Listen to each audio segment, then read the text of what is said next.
promise misty principle attached ዝሆነ ዝተተሓሓዘ ማለት እዩ ኢየሱስ ክርስቶስ ጎይታ እዩ ናይ እግዚአብሔር ቃል ክዛረብ ከሎ ኣብ ጥቅስ ሓደ ክዛረብ ከሎ እንታይ ልዎ ኮነ ድማ ድሕሪ ነዊሕ ግዜ በታ ሰልሰይቲ ዓመት ንኤልያስ ከድካ ንኣክዓብ ተራእዮሞ ንምድሪ ዝናብ ከዝንበላ ኢልካ ቃል እግዚአብሔር ዝብል ቃል እግዚአብሔር መጾ ይብለና ናይ እግዚአብሔር ቃል ኣብቲ ዘለዎ ሁነታት እቲ ጥሜት እናቀጸለ ከሎ እቲ ሁነታት እናቀጸለ ከሎ እቲ ጭንቀት እቲ ጸበባ እናቀጸለ ከሎ ናይ እግዚአብሔር ቃል መጽ ኩሉ ግዜ ኣብ ማእኸል ኩነታት እናኸደ ከሎ ሓደ ድምጽ ይመጽ ኣብ መጽሐፍ ቅዱስ there is kairos ዝኾነ ታይም ኣሎ there is chronos ዝኾነ ታይም ኣሎ ሕጂ ኣብቲ ታይምቲ if you are not sensitive ኣብቲ ቃል ኣክት ክትገብር ኣይትኽእልን ኢኻ ስለዚ ኩሉ ግዜ ድምጽ ክመጽእ ከሎ ኣብቲ እንታይ ብለና ኣብቲ ድሕሪ ነዊሕ ግዜ ድማ ንኤልያስ ከምዚ ዝብል ቃል መጾ ንምድሪ ዝናብ ከዝንበላ ሓዙ ናይ እግዚአብሔር ቃል ይመጽእ ኣሎ ኣብ ኩሉ ሙሉ መጽሐፍ ቅዱስ እንተዳሪእናዮ ኩነታት እናቀጸለ ከሎ ሳደንሊ ናይ እግዚአብሔር ቃል መጽእ ኩነታትካ ኣብ ከቢድ ኩነታት እናቀጸለ ከሎ ሳደንሊ ናይ እግዚአብሔር ቃል መጽእ ካልኣይ ነገሥት ምዕራፍ 7 ተዳሪእናዮ እቲ ጥሜት ኣብ ሰማርያ ኣዝዩ በርቲዑ ከሎ ቃል ግን መጽኡ ጽባሕ ከምዛ ግዜ እዚኣ ክንዲዚ ዓይነት ብክንዲዚ ድሪም ክሽየጥ እዩ እቲ ናይ ኣምላኽ ሰብ ቃል ኣውጽኡ ሕጂ ኩሉ ግዜ ሴንሲቲቭ ኢናፍ እንተደኣ ዘይኮንካ እቲ ቃልታ ክገብረካ ክእል ይመስልኩም ካሓልፈካ ይኽእል ኢየሱስ ክርስቶስ ጎይታ እዩ ንሳራ እንታይ ኢልዋ ናይ እግዚአብሔር ቃል ክዛረብ ከሎ ንዓመታ ከምዛ ግዜ እዚኣ ወዲ ክትወልዲ ኢኺ ኢልዋ ስለዚ ኩሉ ግዜ ኩነታት እናቀጸሉ ከሎ እቲ ዘለኻዮ ዘይልወጥ ዝመስል ዓመት ንዓመት ክሓልፍ ከሎ ሳደን ዝኾነ ናይ እግዚአብሔር ድምጽ ኣሎ ሕጂ ነቲ ድምጽ ዘስተውዕል መንፈስ ክህልወካ ኣለዎ ኣክቲቭ ዝኾነ ስፒሪት ክህልወካ ኣለዎ ነቲ ድምጽ ካብ ካልኦት ድምጽታት ዝፈሊ እንታይ ክህልወካ ኣለዎ ስፒሪቹዋል ሴንሲቲቪቲ ክህልወካ ኣለዎ ኢየሱስ ክርስቶስ ጎይታ እዩ ከምኡ እንተደኣ ኮይና ኢና እንታይ ንገብር መሲልኩም ነቲ ፕሮሚስ ክንወርሶ ንኽእል ንኣብነት ደቂ እስራኤል ተዳሪእናዮም ንኣብርሃም እንታይ ኢልዎ ድሕሪ 400 ዓመት ዘርእኻ እንታይ ክገብሩ እዮም ካብ ግብፂ ካብ ባርነት እንታይ ክገብሩ እዮም ኢልዎ ክወፁ ክምለሱ እዮም ኢልዎ ግን ኣኸ ብክንደይ ዓመተ ምህረት እዮም ተመሊሶም ብ430 ዓመት ምክንያቱ ነቲ ግዜ ዘስተውዕል ሰብ ኣይተረኽበን ስለዚ ኣብ ህይወትካ we are talking about destiny by the way ኣምላኽ ኣብ ልዕሊ ነፍሲ ወከፍ ዘቐመጦ destiny ኣሎ ኣብዚ ክትመጽእ ከለኻ በጋጣሚ ኣይመጽኻን ኣብዚ ቸርች ጥራይ ኮንኩን ድብል ደለኹ ናብዚ ዓለም እዚኣ ዋላ ክንመጽእ ከለና ኣመጻጽኣና ክፍለይ ይኽእል ይኸውን በጋጣሚ ግን ኣይመጻና እግዚአብሔር destiny ሂብ ኢሉ ይኽካ ነዚ ሂማኒቲ ነዚ ጀነሬሽን ዝኸውን ብርሃን ኣባኻ ኣሎ ኢየሱስ ክርስቶስ ጎይታ እዩ ስለዚ እዚ ብርሃን እዚ ኣባና ክበርህ እንተደኣ ኮይኑ we need to be sensitive enough ኢየሱስ ክርስቶስ ጎይታ እዩ ከምዚ ዝበልኩኹም ደቂ እስራኤል ተዳሪእናዮም ብ400 ዓመት እቲ ቃል ተነጊርዎም ክነሱ 30 ዓመት ማለት ናይ ሓደ ብፁሕ ሰብ ዕድመ እዩ ስለዚ 30 ዓመት ሓሊፎም ናብ ዳንኤል እንተደኣ መፂና ግና ብፅሑፋትን ብምንባብ እንታይ ገይርዎ ነቲ ግዜ ኣለለየሞ ብጸሎት እንታይ ገበረ ይብለና መሰውእ ሰሪሑ ገጽ እግዚአብሔር ክደሊ ጀሚሩ ብጾም ጸሎትን ከኣቱ ጀሚሩ ማለት እዩ ስለዚ ግዜኻ ከተለሊ ክትክእል ኣለካ እቲ ኣምላኽ ንዓኻ ዝተዛረቦ ግዜ እቲ እግዚአብሔር ንዓኻ ዝሃቦ ዘመን ከተለልዮ ክትክእል ኣለካ ዘመን ምሕረት ክስዓን ምፍላጥ ክስ ይብለና ኣብ ልዕሊ እምኒ ያ ኢየሱስ ክርስቶስ ጎይታ እዩ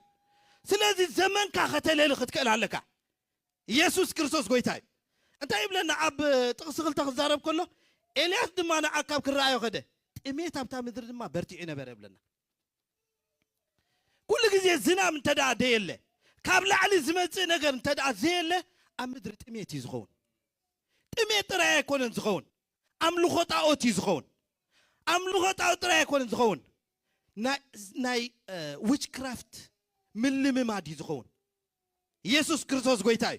ጥሜት እንተዳ አልዩ በምድር እንተዳ ደሪቃ ሁሉ ጊዜ እንታይ አለው መሲልኩም ጸልማት አለው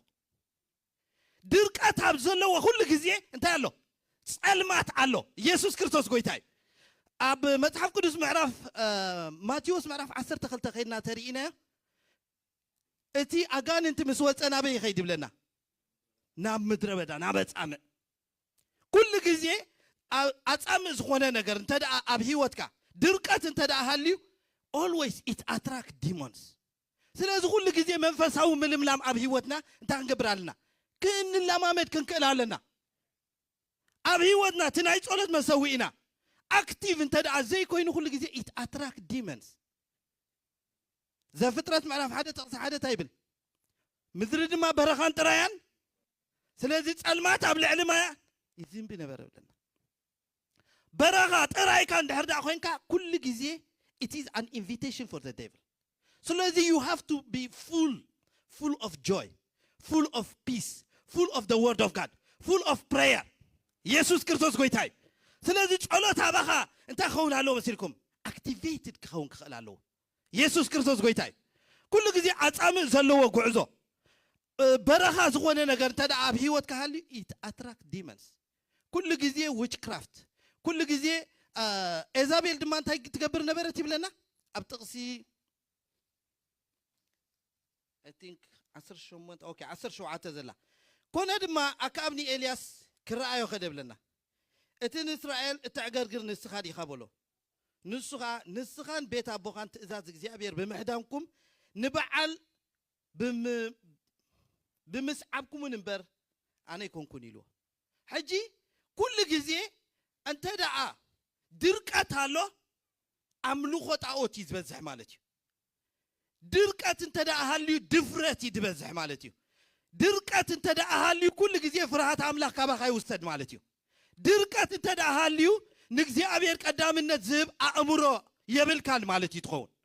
ስለዚህ ኩሉ ጊዜ እንታይ ክንከውን ኣለና መሲልኩም ዝለምለመ ህይወት ክህልወና ኣለዎ ማለት እዩ ብቃል እግዚአብሔር ዝተላዕጠጠ ህይወት ክህልወና ኣለዎ ማለት እዩ ብጸሎት ኩሉ ጊዜ ኣብ መሰዊኢ ዝርከብ ክንከውን ኣለና ኢየሱስ ክርስቶስ ጎይታይ ኩሉ ጊዜ ትመሰዊኢና እንታይ ክኸውን ኣለዎ አክቲቭ ክኸውን ኣለዎ ማለት እዩ ኢየሱስ ክርስቶስ ጎይታይ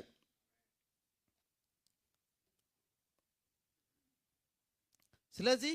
ኣብቲ ቃልቲ ቀዳማይ ሳሙኤል ምዕራፍ 3 ጥቅስ 1 ክዛረብ ከሎ ከዓ ቃል እግዚአብሔር ውሒዱ ነበረ ሞ ይብለና ራእይ ገለ አይነበረን ብለና ኩሉ ጊዜ ኣብ ህይወትካ ቪዥን ትደሊ ኣለኻ ፐርፐስ ትደሊ ኣለኻ fulfillment ትደሊ ኣለኻ ኩሉ ጊዜ ና እግዚአብሔር ቃል ኣብ ውሽጥኻ ክበዝሕ ኣለዎ do you know when we are praying in tongues we activate our spirit ትመንፈስና እንታይ ይኾን መሲልኩም አክቲቭ ይኸውን ኩሉ ጊዜ በእምሮ ክንጥል ከለና ሰብ ንምንታይ እዩ ኣብ ጸሎት ድኹም ዝኸውን መሲልኩም ብልሳን ብዙሕ ስለ ዘይጽልይ ሓይሊ ናይቲ ብልሳን ምጽላይ ኣዝዩ ክርዳእና ክእል ኣለዎ ምክንያቱ ኣእምሮና is very limited ነቲ ናይ መንፈስ ነገር ካቻፕ ክገብሩ አይከልኒ እንድሕር ዳ ብልሳን እንዳጸለና ብመንፈስ ቅዱስ እናጸለና ተዳኺና ግን ምናልባሽ እውን ሻባባባ ሳካታባ አይትብልን ትኸውን ግን you have something in your mind meditating it is going something is going on then you catch the signal ኢየሱስ ክርስቶስ ጎይታይ so when you are praying it does not mean ቃላት ክህልወካ ወይ ብዙሕ ቃል አምላክ መምላእ የድልየካይ ምክንያቱ the more ነቲ ቃል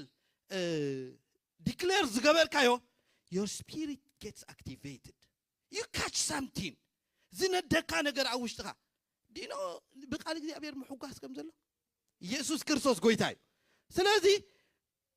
ኣብ ድርቀት ኩሉ ጊዜ እንታይ ዘሎ ኩሉ ጊዜ ጊቭ አፕ ይዘሎ ኣብ ድርቀት ኩሉ ጊዜ ተስፋ ምቁራጽ ይዘሎ ኣብ ድርቀት ኩሉ ጊዜ ነዊሕ ኣይረኣይካኒ ኣብቲ ምልምላም እንተዳ ሃሊኻ ኣብቲ ዝናብ እንተዳ ሃሊኻ ኣብቲ ካብ ላዕሊ ዝመጽእ ነገር እንተዳ ሃሊኻ ግን ኩሉ ጊዜ እንታይ ኣሎ መሲልኩም ሆፕ ኣሎ ተስፋ ኣሎ መጻኢኻ ብሩህ ምዃኑ ኣዝኻ ኢኻ ተረጋግጽ ዋላ እኮ ዝተጨበጠ ነገር እኮ የለን ኤልያስ እኮ እግዚአብሔር ተዛሪቦ ንምድሪ ዝናብ ከዝንበለ ኢልዎ ከም ጥቕሲ ሓደ ስጋዕ ጥቕሲ 41 ዘሎ እንተ ደኣ ርኢናዮ ግን a lot of stories happen ገይሩ አቡ he never gave up he never doubt ንኣምላኽ ኣይተጠራጠሩን ንኣይፈርሐን ንኤልያስ ነቲ ንጉስ ንኽዛረቦሲ ምንም ነገር ኣይፈርሐን እዚ ኣብ እንታይ መሲልኩም ኣብቲ ፕራይቬት መሰዊኡ ዝነበሮ ህይወት እዩ ኣብቲ ናይ ፕራይቬት ላይፉ ዝነበረ ህይወት እዩ ኣብ ምዕራፍ 17 ጥቕሲ 3 ክዛረቦ ከሎ ቃል እግዚአብሔር ድማ ናብ ምብራቕ ኣቢልካ ኺድ ኣብቲ ኣብ መንጽሩ ደሎ ዮርዳኖስ ሩባ ከሪድ ድማ ተሓባ ኢልዎ ስለዚ እዚ ሰብ እዚ ተሓብኦ ቦታ ነይሩ እዩ እዚ ሰብ እዚ ኣብ ሓደ ዕፁብ ቦታ ኮይኑ ምስ እግዚአብሔር ላይፍ ነይርዎ እዩ ስለዚ ንእግዚአብሔር ይፈልጦ እዩ ባይ ዘ ወይ ንእግዚአብሔር ምፍላጥ ማለት ጥቕሲ ምፍላጥ ኣይኮነን ምክንያቱ እግዚአብሔር ኩሉ ግዜ ሓድሽ ክሳዕ ዝኾነ ኩሉ ግዜ እንታይ አክቲቭ ክትከውን ኣለካ ኮኔክት ክትከውን ኣለካ በዚ ኻን እግዚአብሔር ትፈልጦ ንእግዚአብሔር ምፍላጥ ጥቕሲ ምፍላጥ ወይ ስቶሪስ ካብ ዝመጽሓፍ ቅዱስ ምፍላጥ ኣይኮነን ኩሉ ግዜ ህይወትና ንእግዚአብሔር ኣብ ምፍላጥ እያ ትነብር ምክንያቱ ሎሚ ዝተገለጸልና ጽባሕ ካልእ ዳይሜንሽን እዩ እግዚአብሔር ኩሉ ግዜ ኣብ ተጽባሕ ሓድሽ እዩ ኢየሱስ ክርስቶስ ጎይታ እዩ ንሱ ሓድሽ እዩ ሃሌሉያ ካልእ ሳልሳይ ክንሪኦ ዝደሊ ነጥቢ እንተ ደኣ ሃልዩ ናይ ዝናብ ሲግኒፊካንስ ኤንድ ኢምፖርታንስ ዝናብ እንታይ ባህር ናቱ እቲ ሲምቦል ናይ ዝናብ እንታይ እዩ እንተ ደኣ ኢልና ካብ ላዕሊ ናብ ታሕቲ ዝመጽ እዩ እቲ ምድራዊ ዝናብ እንተ ደኣ ርኢናዮ ንኣብነት እንታይ ይገብር መሲልኩም ኣየራት የጽሪ ኣብ ኣየር ዘሎ ኩሉ ደሮና ድዩ ገለ ሶሉስ ማይ ሃሪሙ ነይሩ ማኪና ደርቲ ኮይና ንምንታይ እቲ ኣብ ኣየር ዝነበረ ኩሉ ናይ መጀመርታ ዝናብ እንታይ ኮይኑ ምስ ወረደ ዝናብ ባህር ናይ ዝናብ ናይ ምጽራይ ባህር ኣለዎ ኣብ ህይወትካ እቲ ሰማያዊ ዝናብ እንተ ደኣ መጽዩ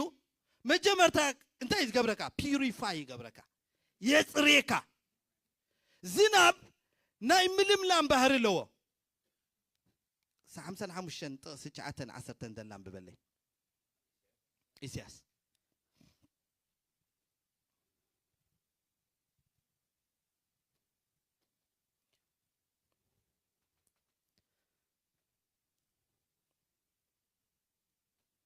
ሃሌሉያ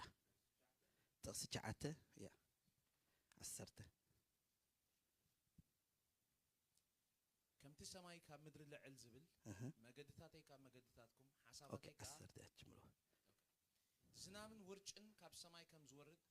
ንምድሪ ከየስተዮ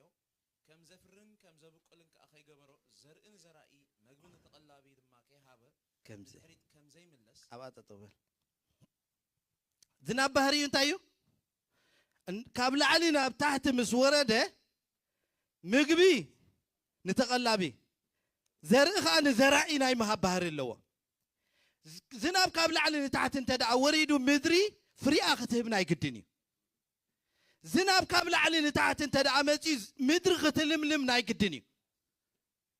ዝናብ እንተ ደኣ ዘየለ ግን ኣብ ጥቕሲ 7 ክዛረብ ከሎ 17 ከምዚ ኢሉ ኣሎ ኮነ ድማ ኣብታ ሃገር ዝናብ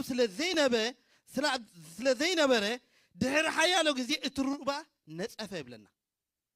ዝናብ እንድሕር ደኣ ካብ ላዕሊ ንታሕቲ ዝወርድ ነገር እንድሕር ዘየለ ኩሉ ግዜ ምድሪ ይነጽፍ ሩባታት ይነቕጹ ቀላያት ይነጽፉ ስለዚ ኩሉ ግዜ ናይ ታሕቲ ነገር it is depend ኣብቲ ናይ ላዕሊ ነገር ማለት እዩ ኩሉ ግዜ ክትልምልም እንተ ደኣ ደሊኻ ብጻዕሪ ብጉልበት ብስማርትነስ ናይ ሜንታሊቲ ክትበጽሖ እንድሕር ደኣ ፈቲንካ you are limited you have to engage prayer you have to engage spiritual things ዓለም ኩላ ትኸይድ ዘላ ወይ ካብ ናይ ጸልማት ወይ ካብ ናይ መንፈስ ኣምላኽ ኢንጌጅ ገይራ ኩሉ እዚ ኢንፎርሜሽን ንሪኦ ዘለና ካብ ዘይርአ ዝመፀ ብሙሉኡ ኢንጌጅመንት ኣለዎ it is attached with something spirit behind ክስታይ ዝገብሮ motivate ዝገብሮ inspire ዝገብሮ መንፈስ ኣለዎ መጽሐፍ ቅዱስ ትዝረአ ካብቲ ዘይረአ ኢልና ኣንሕና ነዚና ንኣምን ትዝረአ ኩሉ ካብቲ ዘይረአ ሰብ ካብቲ ዘይረአ እንታይ ገይሩ መሲልኩም ሜዲቴት ብምግባር ድዩ ገዝኡ ብምዕጻው ድዩ ስፒሪት ኢንቫይት ብምግባር ሓድሽ ነገር ናብዚ ዓለም እዚ ኢምፖርት ይገብር ሼክስፒር ገለ ትብለና ነርካ በቀዳማይ አጋጣሚ አነ እኮ አይፈልጦኒ ንሊዶ ይሓታ ነርስ መጽሐፍትናቱ አንቢባ ነራ መስለኒ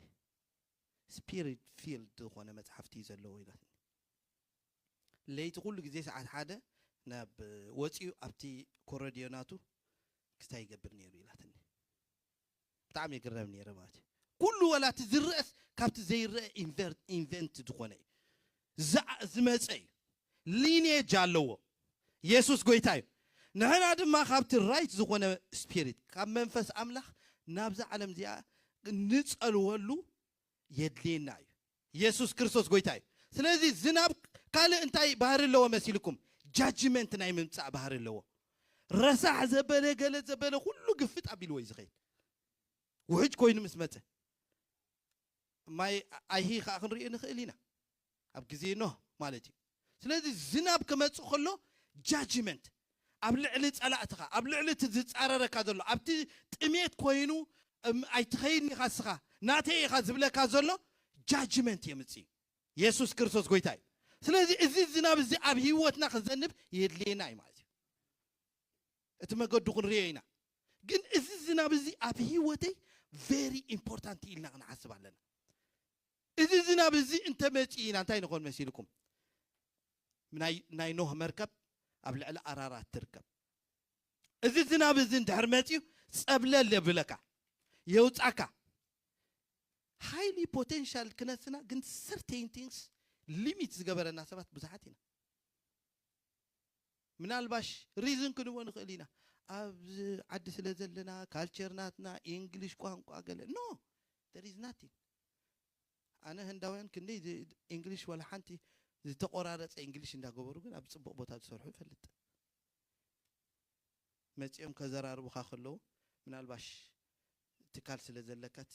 እቲ ናይ ትካል ቫልዩ ፖዚሽን ይህበካ እዩ ሕጂ ክትሪኦም ከለኻሲ ብጣዕሚ ትግረም ማለት እዩ ሃው ኣብዚ ፖዚሽን ከመይ ገይሮም ኣትዮም ትብል ግን there is something erect ዝገብርዎ ወርሽፕ ዝገብርዎ ነገር ኣለዎ ዝደልይዎ ነገር ኣለዎ ከየቋረፁ ዝስውኡሉ ነገር ኣለዎ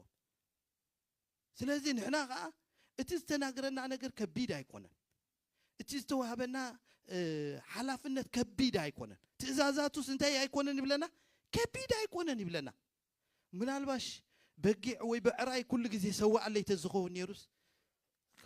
ንኸበደና ነይሩ ዓቕሚ ዘይብልና ወይ ባሪቶ ተዝኸውን ነይሩ ምኸበደ ነይሩ እግዚአብሔር ግን ካባና ዝደልዮ ዘሎ ቀሊል ነገር እዩ having a relationship with him having prayer life with him ኣብ ልብኻ always meditate ዝኾነ ህይወት ክህልወና ከመይ ገይሩ ከም ዘውፃና ናቱ ሃንድ ክንሪኣ ኢና ኢየሱስ ክርስቶስ ጎይታ እዩ ግን he needs something consistency ኣባና ይደሊ ብዘይ ምቁራፅ ምድላይ ይደሊ እዚ ዓይነት መስዋዕቲ ዝሓለፈ ሓደ ናይ ኣምላኽ ሰብ ሰብዖ ነይረ ብጣዕሚ ተገሪመ ጎይታሲ ዕሽር ዝኾነ ሓቲትና ኢሉ ሕጂ ናይ ግዜ ዕሽር እንተደኣ ሓቲትና ኢሉ ንኣብነት ኣብ 24 ሰዓት 2 ሰዓትን 4 ደቂቕን ኣለዋ ኢሉ ነዘን 2 ሰዓትን 4 ደቂቕን ብሓንቲ ሳዕ ክትገብረን ሙሉእ መዓልቲ ጠፊቕካ ምዋዓልካ ነርካ ኢሉ ግን እዚአን እንድሕር ዳ ቆሪፅካያን ኢሉ in 1 hour they are 6 minutes ኢሉ So I always pray every 1 hour 6 minutes ilu. Every 1 hour 6 minutes. So the next 1 hour gana khaymetzat kala your mind is already meditating in the word that you were praying. Atitslelu zitsanahaka qalsi already hizikalo. Haji 24 hours you are in spirit mad. ስለዚህ ኩሉ ጊዜ ምስ መንፈስ ኮኔክት ዝገበረ አይሰዓርኒ I'm telling you ፍጹም አይሰዓርኒ ታግዚየ ምናልባሽ ተሐልፍ ትሆን አማ አኸል ግን there is something surprise ሚራክል ዝበሃል ነገር አውያቱ ማለት ጥሜትና ሃለወ ሁነታትና ከበደ ገለ ሆሎ ነው ንምድሪ ዝናብ ከዝንበላ ዝብል ቃል መጽ ቃል አብ ህይወትካ መጽዩ ማለት it's a solution it is done ኢየሱስ ክርስቶስ ጎይታይ አብ ህይወቱ ቃል ዘለዎ መን አሎ ዝተነግሮ ተስፋ ዘለዎ መን አሎ ናይ እግዚአብሔር ቃል ዝተገልጸሉ ሰብ መን አሎ ቃል አብዝ እንተ ዳ ሓደ ብርሃን በሪህልካ it's a revelation it is a word it might not be for others but for you አብዛ ቃል ዚያ ጠጠው ይልካ እንተ ዳ ጸሊኻ እታ ቃል እንዳሕዳ ተዋሂባትካ it brings solution ኢየሱስ ክርስቶስ ጎይታይ ስለዚህ ናይ ዝናብ importance is very important ማለት እዩ ሓደ ጊዜ testimony is good ኢየሱስ ጎይታይ አፍሽ መራራ ንህብ ነይሮምኒ 34 ቆፎ ነይሮምኒ ኢየሱስ ጎይታይ do you know what ፊሽ መራራ ማለት ምናልባሽ ገለሁም ትፈልጥዎ ትሆኑ ጸድፊ ዝገርመኩም ነገር ዝናብ አይቋርጥኒ አፍቱ ቦታ ጸድፊ ስለዝኾነ ማየብሎምን ከይዶም ክስታይ ዝገብርዎ ዝቑዕትዎ ኢላ የብሎምን ዚኦም ካብ ላዕሊኦም ዝናበሩ ፊሽን ምራራን ማለት እዩ ክልቲኦም ካብ ላዕሊ ብዝመጽእ ማዮም ዝናበሩ እቲ ማይ አያቋርጽኒ ክስታይ ሰሪሖም እቲ ማይ ዚንጎ ሁሉ ግዜ ነው ዓመት ሙሉ ንህቢ ነይሮምኒ ዓመት ሙሉ መዓር ናሐፍስ ነርና መጀመርታ ሽመይ እንታይ ነይሩ ሙሴ መዓር ኢሎም የምጽውዕን ነይሮም ኢየሱስ ጎይታይ ብዙሓት በዚ ዝፈልጡኒ ሰባት አለው ኢየሱስ ጎይታይ ኩሉ ግዜ ዝናብ ኣብ ዘለዎ I am telling you ዝናብ ኣብ ዘለዎ ፍረ ኣሎ ዝናብ ኣብ ዘለዎ ሁሉ ግዜ እንታይ ኣሎ መሲልኩም ነቲ ናይ ምድሪ መምርሒ ፕሪንሲፕል ይቦትኮይ ኢየሱስ ክርስቶስ ጎይታይ ስለዚህ ሁሉ ግዜ ካብ ላዕሊ ዝመጽእ ነገር ሞር ኤክስፔክታንስ ክህልወና ኣሎ ድምጽኹም ካብ ላዕሊ ድምጽኹም ከም ዝስማዕ ጌርኩም አይጸለኹምን ይምሽልዎም እንታይ ማለት ይመስልኩም አው ኢልኩም አይጸለኹምን እኮ ይኮነ ታይዳ እትናትኩም ኤነርጂስ ኣብቲ ድምጽኹም አይቀመጥኩምon እቲ ኤክስፔክታንስ ናትኩም እቲ ትጽቢትኩም ሲ ኣብቲ ድምጽኹም አይነበረን ይድብሎም ደሎ ብግልተ ልቢ ኢኹም ትመጹ ናብ ክልተ እግርኹም ኢኹም ትሕንክሱ ነርኩም ይዝብሎም ደሎ ጎይታ ተሰማዓኒ ጽቡቕ ተደይ ሰማዓኒ ካ ደሓን በዚያ ወይ አውት እንዳገበርኩም ኢኹም ትጽልዩ ይድብሎም ደሎ እግዚአብሔር ነቶም ብምልአት ልቦም አው ዝተማዓቆበ አይሐፍሮምኒ we need more ማለት እዩ ካባይ ጀሚርካ we need more አብ አምላኽ ዝያዳ ሙካል የድልና ኣብቲ ዘይንሪኦ ነገር ኣብቲ ኢምፖሲብል ነገር ኢየሱስ ክርስቶስ ጎይታይ ኣብ ማርቆስ 12 ዘላ ሰበይቲ ሲ ትገርመኒያ እቲ ፌዝ ናትና ሁሉ ባይ ዘ ወይ አበይ ኢንጌጅ ዝኾነ ይመስልኩም እቲ ፕሬየር ናትና ኣብቲ ፌዝ ናትና ኢንጌጅ ዝኾነ ጸኒሕና ክንሪኦ ኢና ኣብቲ ሉቃስ ኣብ 18 ዘሎ እዚኣ ማርቆስ 12 ዘላ ግን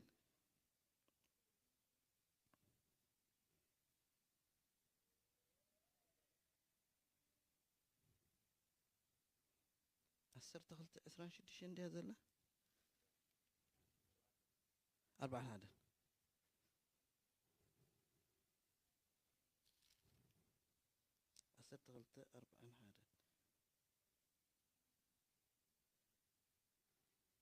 نو زي كنت دلي عين دلي نزي أرخبلي إذا كان أنا ويسبيتي دلي حجي أمس ياتني يسوع قويتاي إذا كان أنا ويسبيتي تدارينا يا ناب قويتا متياسي قالي أجان أنت تاجرما فاهم كيف؟ عصرت غلطة جلس الله هو شو عته إسران شديشين هذا الله قويتا باركة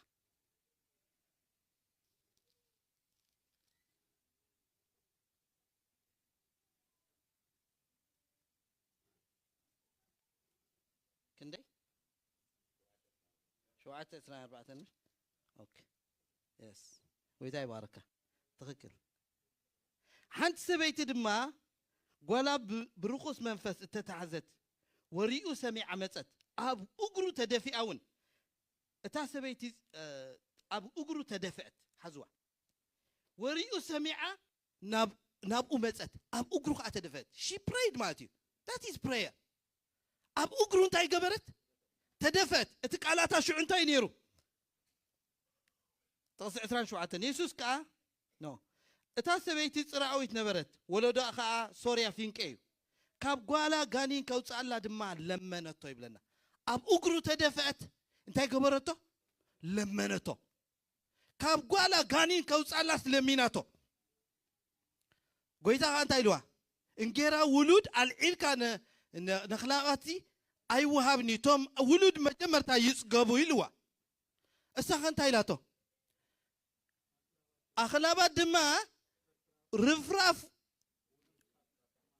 كابت مع أديبول عيم إذا سبتي very strong faith نيروا بقى أي حد كان يخيل وقت كان نيلاتو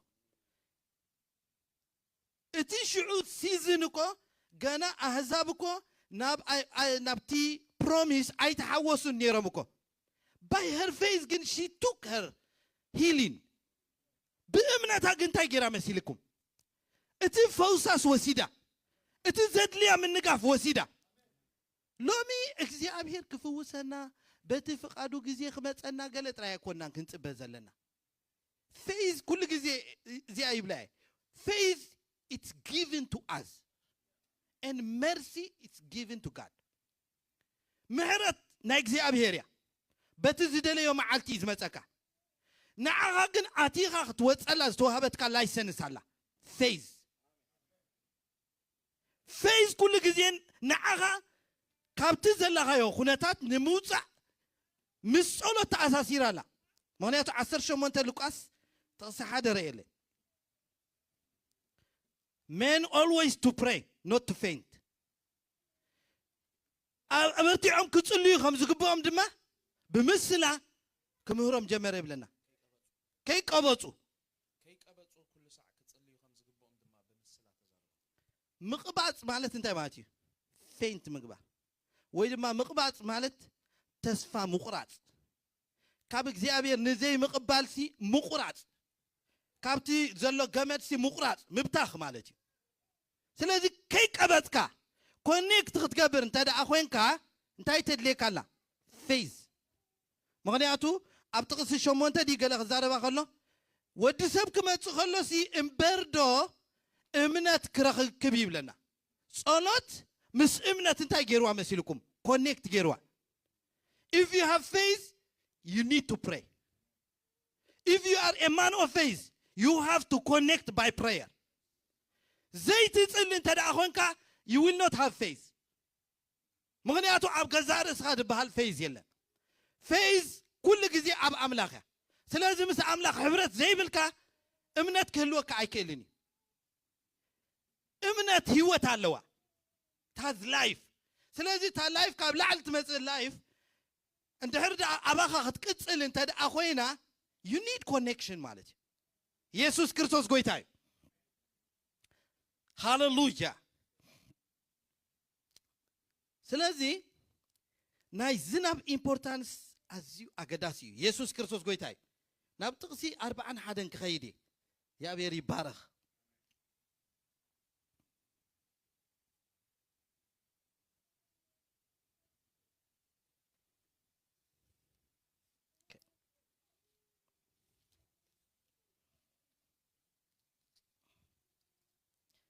تصير بعد حدا كزارب كلهم زيل والله إلياس كأنا أكعب دهاي برتع زناب على ديب كابلا عن ستن بلو يبلنا يسوع كريستوس قويتاي إلياس دما نأكعب دهاي برتع زناب على always there is a voice in your spirit دمسي أوشتي على دمسي خا أبدك على نجزاء قال كزارب كله انتهي لمسيلكم أب قدامي قرنطس معرف 14 خزارب كله اتي دمتسي اتي دهاي نوجه انت زي انت دي اسمعسي نوجه زي سلف منيلو له Yes.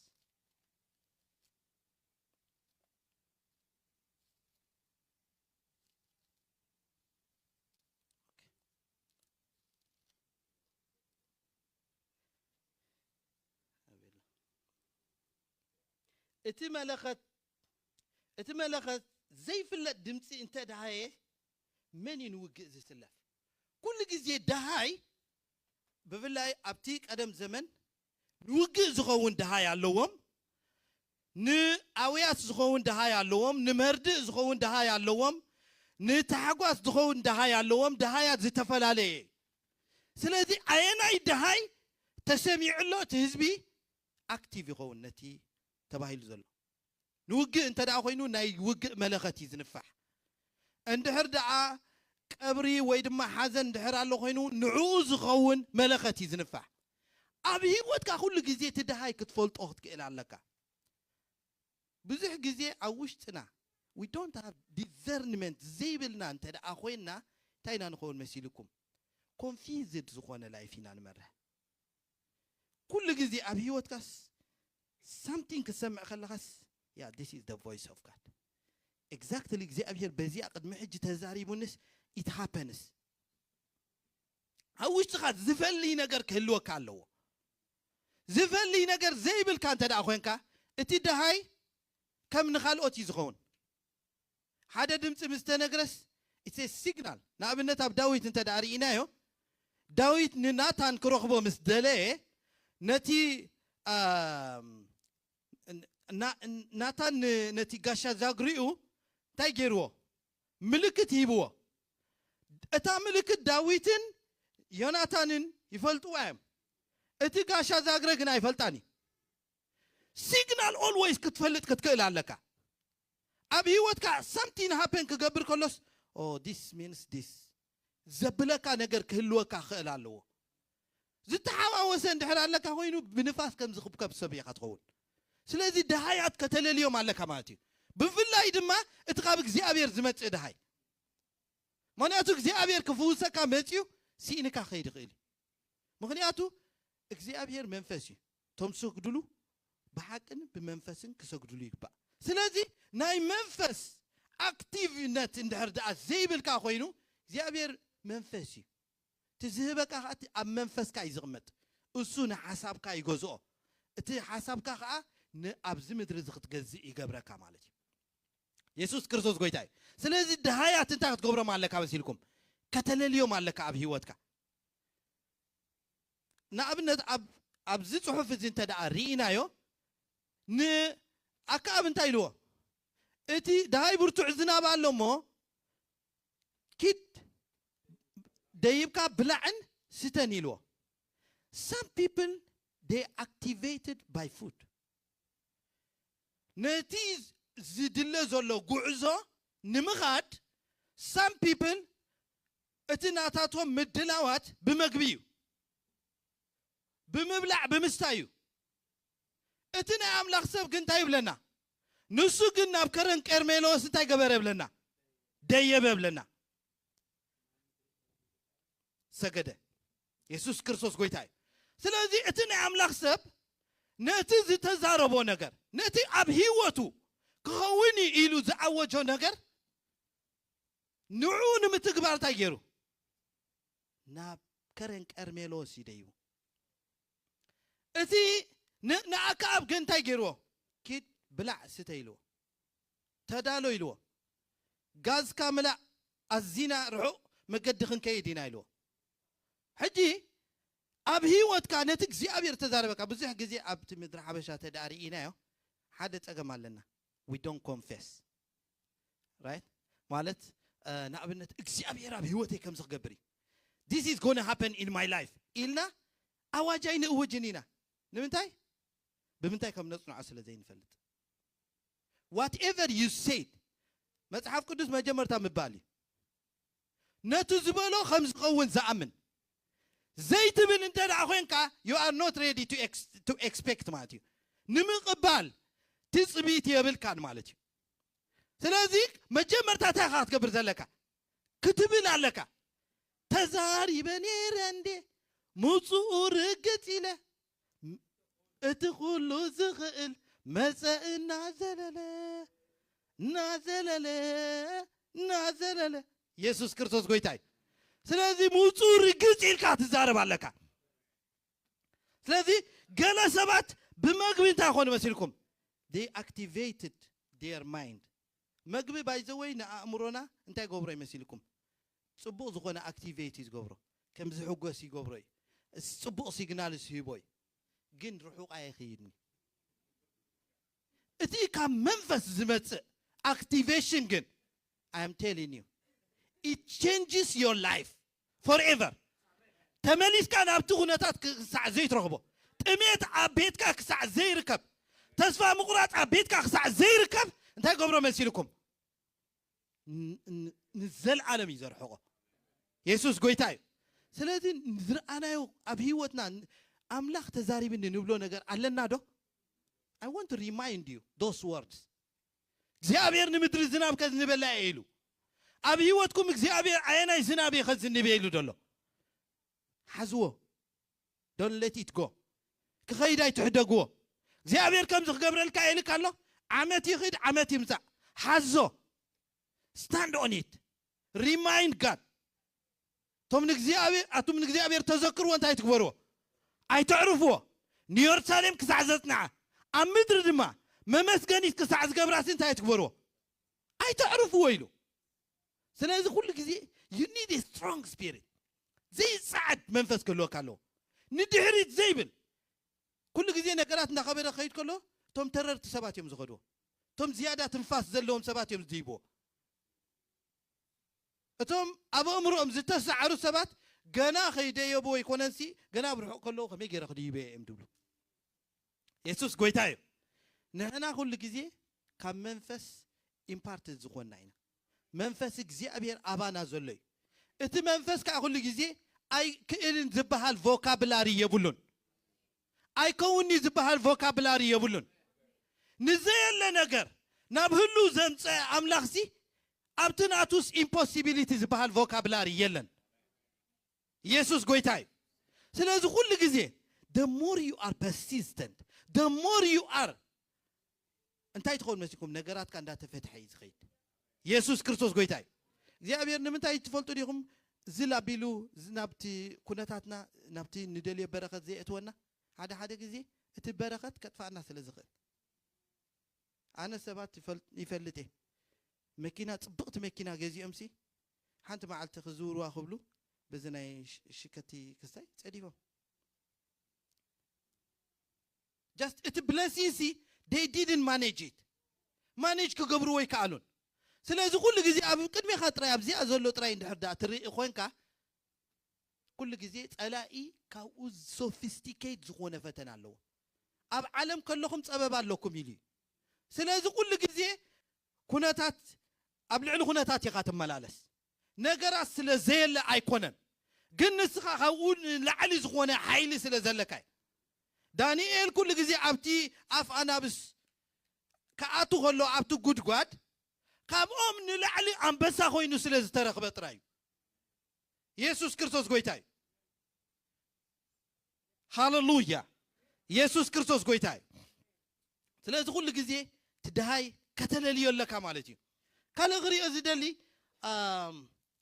نابكرن كرملوس دم ديابة بلنا كل جزء كرن كرملوس أبهيوتنا مسوينا هنقبره هنكلا لنا كل جزء we need certain place certain time for God إتكرن إلياس أنت دارينا يو يفولتو ينتخرنتي أبتخرن زكناون كبري يفلتي أبتخرنتي حوت أوي خاب سماي كورد ريو أبتخرنتي أبغزي إلسا أنت دارينا يو منبري نيرو إلسا أنت دارينا يو أتاشنا ما يتسبيتي أنت جيرات له بيت أبتدي الإعلانات درب سريعة لكو جن his comfort was in the presence of God up the mountain أب 4 كنا تدارينا إلسا أدم أبتي كرن كرميلوس نبرب لنا أب كرن كرميلوس بيتو سرعة سبينيرو كرن كرميلوس it's very important in our life ናይ ከረን ህይወት ኩሉ ግዜ ኣብ ህይወትና ትርኢትና ዝልወጠሉ ቦታ ከረን ኢየሱስ ክርስቶስ ድማ ነቶም ሰለስተ ደቂ መዛሙርቱ ሒዝዎም ናብ ከረን የበብለና ትርኢቱ ድማ ኣብኡ እንታይ ገበረ ተለወጠ ስለዚ ትርኢትካ ዝልውጠሉ ቦታ ኣበይ ይመስልኩም ኣብቲ ከረን ናትካ ፕሬዘንስ ኣገዳሲ ዝኾነሉ ቦታ ኣበይ እዩ ኣብቲ ፕሬዘንስ እዩ ኣብቲ ከረን እንተ ዳሪኢናዮ ኣብ ጥቕሲ ኣብ ምዕራፍ 17 ክጽሊ ከሎ ኤልያስ ኣነ ኣገልጋሊኻ ምዃነይሲ በዚ ኣፍልጥ ኢልዎ ነቲ ኣብቲ ኸረን ፈሪሱ ዝነበረ መሰውእ ድማ ሓደሶ ብለና ወላ ምስቶም ናይ በዓል ክወራረድ ከሎ ኣበይ ፀዊዕዎም ኣብቲ ከረን ቀርሜሎስ always if you are in the realm of the spirit you are the winner بسيغا اندحر كوينوخه ምናልባሽ the enemy can be the winner ምክንያቱ ሁሉ ጊዜ the place matters እቲ ቦታ it matters ኢየሱስ ክርስቶስ ጎይታይ ስለዚህ ኣብ ህይወትካ ከረን ንዓኻ ዝፈለኻዮ ቦታ ክህልወካ ክእላለዎ ትርኢትካ ዝልወጠሉ ምስ እግዚአብሔር ኮሚኒኬት እትገብረሉ ቦታ እንታይ ክገብር ክኽእል ኣለዎ ክህልወካ ክእል ኣለዎ ኢየሱስ ክርስቶስ ጎይታ እዩ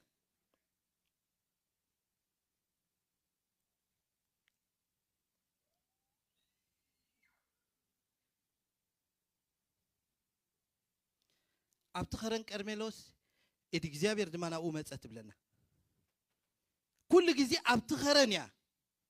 እቲ ናይ እግዚአብሔር ህልውና እቲ ቅልጽም ኣምላኽ እቲ ሓይሊ ኣምላኽ ኣባኻ ዝገሃድ ኣበይ ይመስልኩም ኣብቲ ኸረን ኣምላኽ እዩ ኣብቲ ኸረን ኮንካ ኩክ ትገብሮ ነገር ኣብቲ ታሕቲ ምስ ወረድካ ቪክተር ራይኻ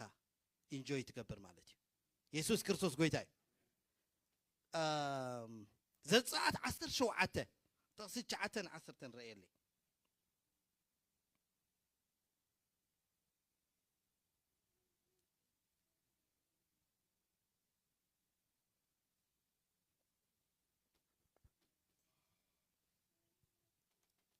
ሙሴ ድማነ ኢያሱ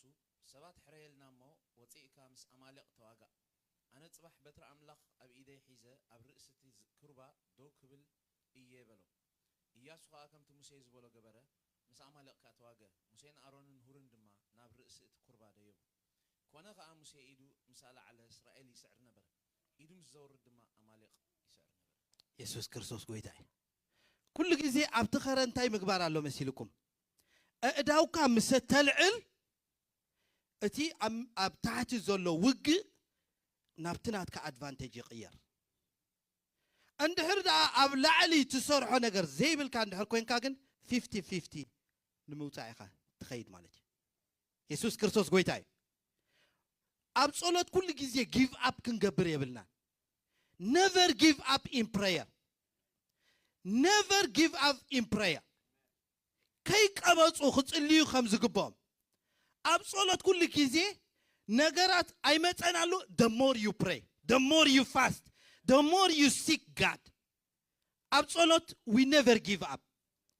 vocabulary give up ዝበሃል የለን ኣብ ጸሎት ኢየሱስ ክርስቶስ ጎይታ እዩ ስለዚ እንታይ ብለና ሙሴሲ ኣእዳው ናብ ላዕሊ ከልዕል ከሎ ኢያሱ ኣብ ንኣማሌቕ እንታይ ይገብር ነበረ ይስዕር ነበረ ሙሴ ኣእዳው ደኺሙሲ ኣሮንን ሁርን እንታይ ገብርዎ ነይሮም ይድግፍዎ ነይሮም ወላ ንሳቶም ምስ ደኸሙ ኣእማን ገይሮምሉ always እቲ ውግእ እቲ spiritual and physical parallel ይትኸይድ ጎኒ ጎኒ ይትኸይድ ስለዚ ኣብቲ መንፈሳዊ ዓለም እንተ ደኣ ትስዕር ኣለኻ persistent ዝኾነ ዓወት እንድሕር ደኣ ተምፅእ ኣለኻ ኣብዚ ምድራዊ ናይ ግድን እዩ ለውጢ ዘሎ ኢየሱስ ክርስቶስ ጎይታ እዩ ስለዚ ኣብ ያዕቆብ ክዛረብ ከሎ እንታይ ኢሉ ኣሎ ኤልያስ ከማና ዝድኻሙ ሰብኣይ እዩ ዝነበረ ኢልና ግናኸ ዝናብ ከይዘንብ እንታይ ገበረ ጸለየ ምድሪ ድማ ዝናብ ሰማይ ድማ ተዓጽወ ብለና ደጊሙ ጸለየ ብለና ዝናብ ዘነበ ምድሪ ድማ ፍሬ አሃበት ይብለና ስለዚህ ኤልያስ ከማና ዝድኻሙ ሰብአዩ ዝነበረ ኩሉ ጊዜ if we are persistent in prayer እንታይ ኢና ንኾን መሲልኩም ናብቲ ህልውና አምላኽ ምስአተና ወሰንቲ ሰባት ኢና ንኸውን ነቲ ነገራሲ አጽደቅቲ ሰባት ኢና ንኸውን ህይወት ዝህቡ ሰባት ኢና ንኸውን ዳንኤል ደላ አንብበለይ ምዕራፍ 4 ጥቅሲ 17-18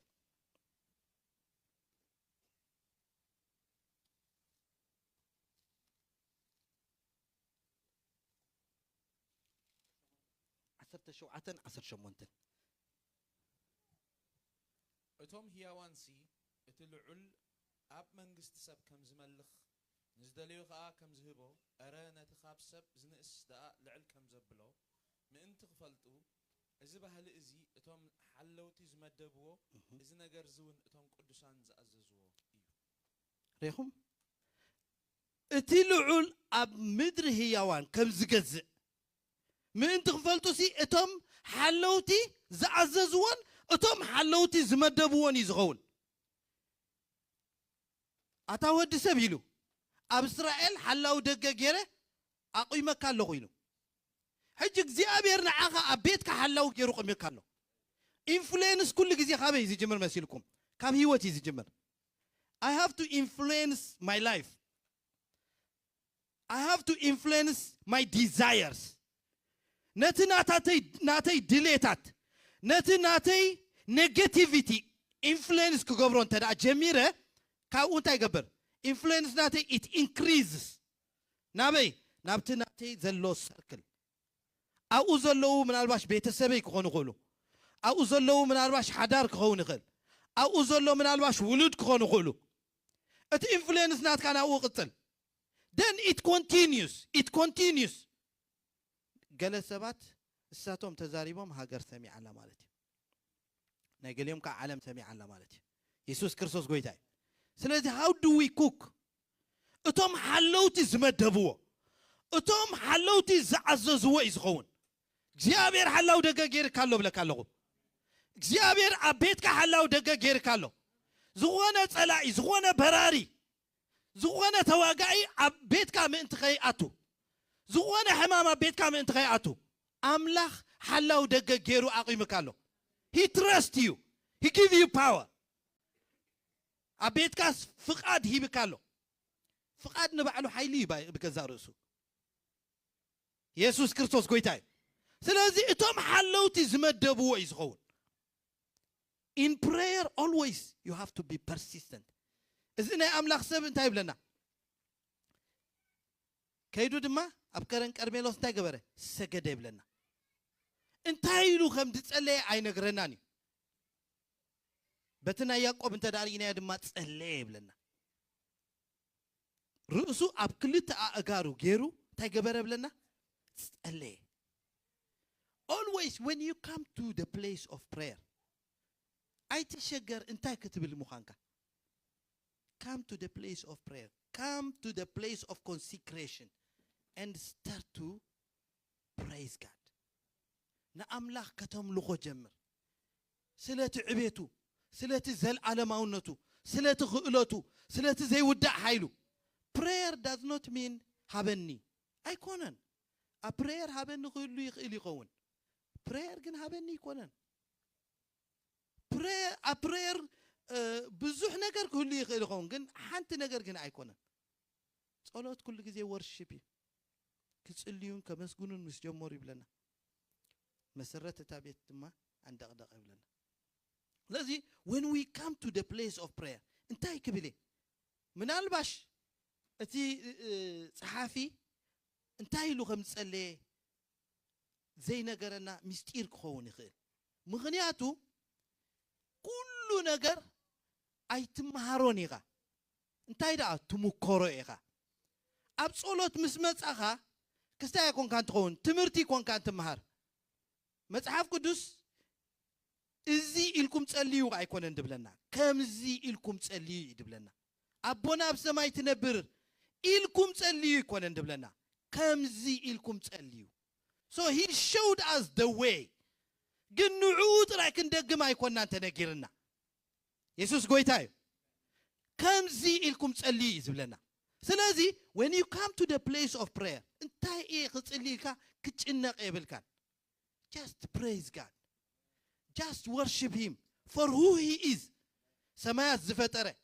مدرز سرته. بزي عند زقومه. Just for who he is. Then the prayer will come to you. Number 1. Number 2, pray in tongues.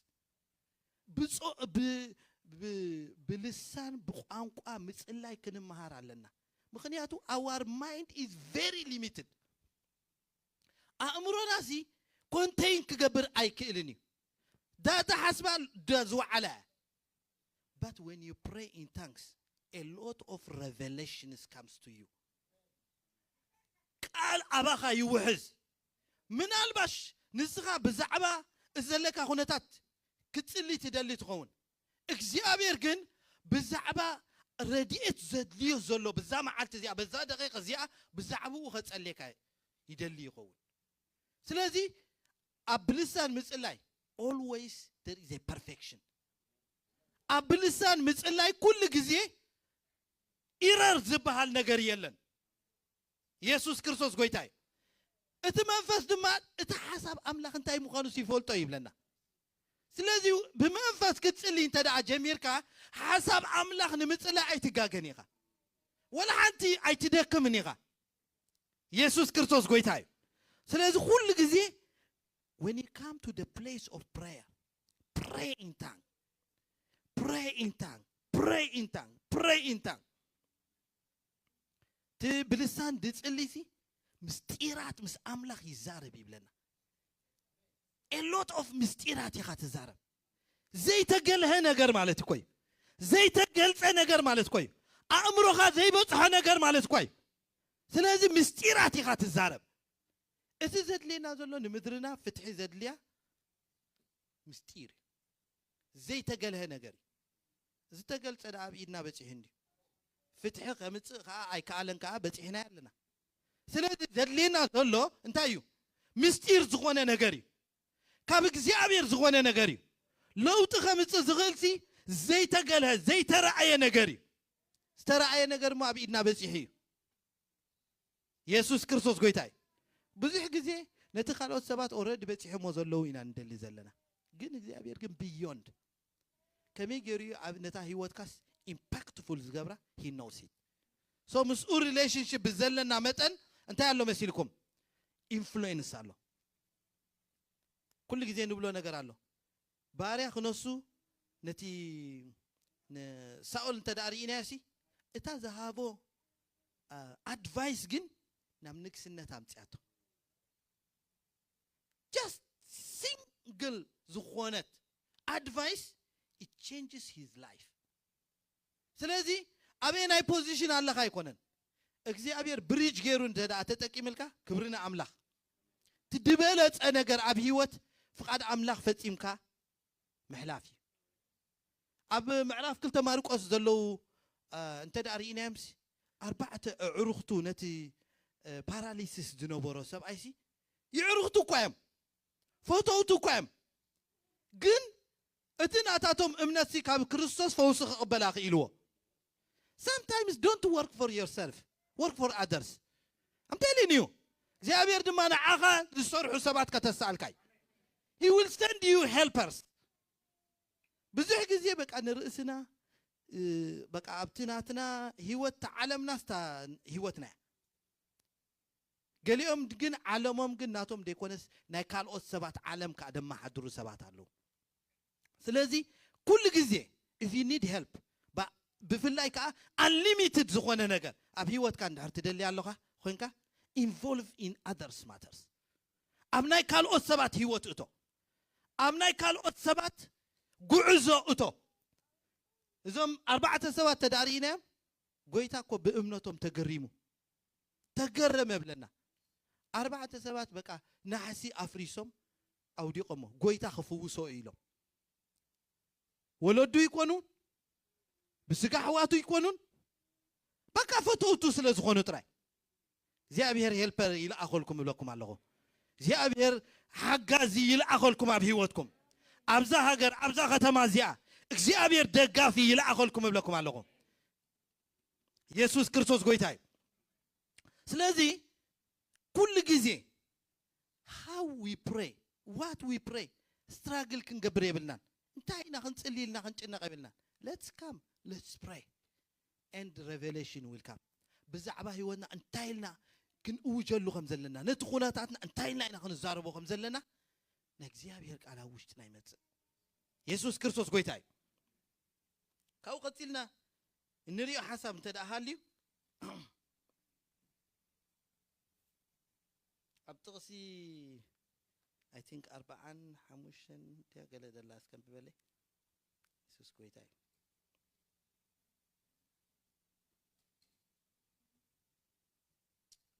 ኮነ ድማ ብኡብኡ ሰማይ ብደመናን ብሸንቦባን ጸልመተ ብርቱዕ ዝናብ ከኣ ኾነ ኣከኣብ ድማ ሰረገሉ ተወጢሑ ናብ ይዝራኤል ከደ ኢድ እግዚአብሔር ከኣብ ልዕሊ ኤልያስ ነበረት እሞ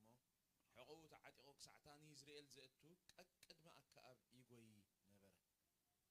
ዋው 45 ዘላ ኦ 44 ዘላ ክትንክፋት ዝደልያ ነገር ኣላ ኣብታ 44 ክዛረብ ከሎ እንታይ ኢሉ መሲኩም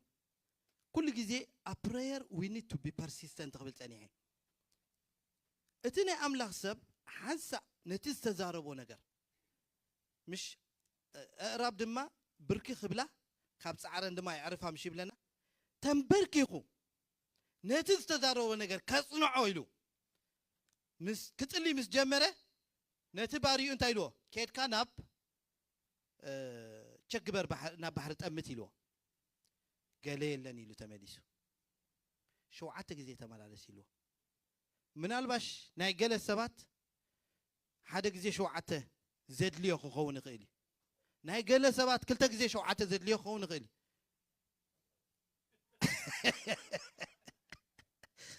ኢየሱስ ጎይታ እዩ certain situation ኣብ ህይወትና ጸላእ ክነድቆ ከሎ ብዙሕ ዋጋ ከም ዝኽፍል ገይሩ ነዲቕዎ ክኸውን ይኽእል ስለዚ ኮምፕሊት ዝኾነ ዋጋ መኽፈል ዘድልዮ ክኸውን ይኽእል sometimes it might need fasting እዚ ናይ ኣምላኽ ሰብ እንተዳሪእናዮ ብላዕ ስተይልዎ ንሱ ግን ናብ ማውንቴን ይኸይዱ we might take it like as a fasting ከም ጾም እውን ክንወስዶ ንኽእል ኢና ስለዚ ነቲ ኣብ ህይወትካ ዝኸውን ነገር ሓንሳ ግዜ ጸሊኻ ኣይትመለስ ምናልባሽ ካብ ቀረን ቀርሜሎስ ንባሕሪ ንምጥማት ንትሪኦ ክንደይ ደቂቕ ምዃኑ we don't know it might be 1 hour it might be 10 hours it might be 7 days ከይዱ ቸክ ንኽገብር ንኽምለስ ጥራይሲ it might be 1 hour ስለዚ እዚ ሰብ እዚ ግን ሓንሳ ብርኩ ምስ ዓጸፈ ኣይተመልሰን ነገራት ስዛዕ ዝቕየር ስለዚ ኣብ ጸሎት ኩሉ ግዜ ፐርሲስተንሲ የድሊ እዩ ኩሉ ግዜ ነገራት ኣይተፈትሑን ዝያዳ ኢኻ ትውስኽሉ ዝያዳ ኢኻ ኢንቨስት ትገብር ኣብኡ ዝያዳ ኢኻ ምስኡ ትጋደል ምክንያቱ ጸሎት ቢዝነስ ኣይኮነን ቢዝነስ ተኾይኑ ንኣብነት ሓደ ነገር ትፍትን ዳርዳ ምስላ ጣብያትካ ንዓኣ ካልኦት ሰባት ዝዕወቱ ትህባ ካልእ መንገዲ ትፍትን ቢዝነስ it might be that way ጸሎት ግን ከምኡ ይኮነን ጸሎት እንታይ እዩ ኣብ ኣምስ ነቐጽካ ደይ ምምላስ እያ ንቅድሚት ትራይኻ ትግስግስ ዋን ዌይ እያ ቱ ዌይ ኣይኮነትን ዋን ዌይ እያ ኢየሱስ ጎይታ እዩ ስለዚ እቲ ባሪኡ ተስፋ ክቕርጾ ክኸውን ይኽእል ገለ ክኸውን ይኽእል ወላ ሓንቲ የለን ኢልዎ 7 ግዜ ተመላለስ ኢልዎ ወረ ኣነ ነታ ጥቕሲ ከጽንዓ ከለኹ ምናልባሽ 8 እውን ክትከውን ትኽእል እያ 7 times ተመላለስ ኢልዎ እታ መጀመርታ ዝኸዳ ከይዱ ወላ ሓደ ነገር የለን ኢሉ ተመሊሱ 7 ግዜ ተመላለስ ኢልዎ እቲ ጽሑፍ ክሊርሊ ኣይቐመጦን 8 ኢሉ እታ ቀዳመይቲ ሓደ ምስ ከደ ብድሕሪኡ 6 ግዜ ከይዱ ክኸውን ይኽእል እዩ ብድሕሪኡ ከዓ 7 ግዜ ከይዱ ክኸውን ይኽእል እዩ ሓደ ነገር ግን ርጉፅ ዝነበረ ኤልያስ ነቲ ዝተዛረቦ ነቲ ካብ ኣምላኽ ዝሰምዖ ነገር በርዝ ንምግባር ግን ንድሕሪት ኣይተመልሰን እዚ ከዓ እንታይ ዝገብር መሲልኩም እቲ ኣውሽጥኻ ዘሎ ኢንካውንተር ፐርሲስተንት ክትከውን ይገብረካ ኩሉ ግዜ ብናይ ስብከት ኢንስፒሬሽን ኣይኮነን ሰብ ፐርሲስተንት ዝኸውን እንታይ ደኣ በቲ ኣውሽጡ ዝረኽቦ ላይት በቲ ኣውሽጡ ዝረኽቦ ብርሃን በቲ ኣውሽጡ ዝረኽቦ ኤነርጂ ብኡይ እዩ ፐርሲስተንት ክኸውን ዝኽእል ኢየሱስ ጎይታ እዩ ስለዚ ኩሉ ግዜ ምሽ ነቶም ጸላእቱ ክሳዕ ዘጥፎምሲ ነታ ዝዘርግሓ ኢዱስ ኣይመለሳን ይብለና ኦልዌይስ ሓደ ነገር ምስ ጀመርካ ኣብቲ መንፈሳዊ ነገር ንድሕሪት ምምላስ ዝበሃል የለን ንቅድሚት ጥራይ ኩሉ ንቅድሚት ንድሕሪት ምምላስ ኩሉ ግዜ ዓንዲ ጨው ምዃን ጥራይ ኮምፕሮማይዝ ዳውት ምግባር ኩሉ ግዜ እንታይ ዝገብረካ መሲልኩም ንድሕሪት ይመልሰካ ጥራይ ኣይኮነን ኣብኡ ነቂጥካ ክተርፍ ዝገብረካ